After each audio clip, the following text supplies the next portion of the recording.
അക്കരെ കൊട്ടിയൂരിൽ ഈ വർഷത്തെ വൈശാഖ ഉത്സവത്തിൽ ആനപ്പുറത്ത് നടക്കുന്ന അവസാന ശിവേലിയാണ് മകന്നാൾ ഉച്ചശിവേലി. ഇത് കഴിഞ്ഞാൽ ഇനി അങ്ങോട്ട് ആനയില്ലാതെയാവും ശിവേലി നടക്കുക.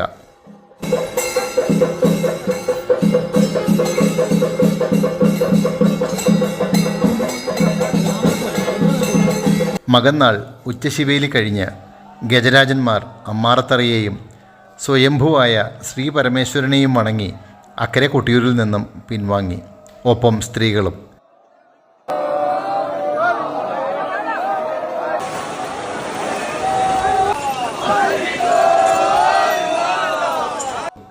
ഇനി മകന്നാൾ കലംവരവ് എന്ന ചടങ്ങാണ്. ഇത് മുഴക്കുന്നിനടുത്ത് നല്ലൂർ എന്ന ഗ്രാമം.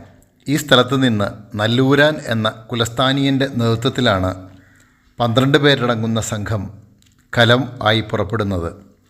അവർ 142 കലങ്ങൾ പ്രത്യേക രീതിയിൽ കെട്ടി പനയോലയിൽ പൊതിഞ്ഞാണ് ശിരസിലേറ്റി കൊട്ടിയൂർക്ക് പുറപ്പെടുക. കഠിനമായ വ്രതനിഷ്ഠയോടെ ഭക്തിയിൽ ലയിച്ച ആത്മസമർപ്പണമാണ് ഈ കലങ്ങൾ. ശുഭ്ര വസ്ത്രമണിഞ്ഞ് ആചാര അനുഷ്ഠാനങ്ങളോടെ അവർ കലം ശിരസിലേന്തി യാത്ര പുറപ്പെടാൻ തയ്യാറാകുന്നു. സാധാരണ മഴയിൽ നനഞ്ഞാണ് ഈ ചടങ്ങ് നടക്കാറുള്ളതെങ്കിലും ഇത്തവണ അപൂർവമായി കത്തിജ്വലിച്ച് നിൽക്കുന്ന സൂര്യനെ സാക്ഷിയാക്കി മധ്യാഹ്നത്തിൽ സംഘം കലം വച്ച് പ്രാർത്ഥിച്ച് യാത്ര തുടങ്ങുകയാണ്.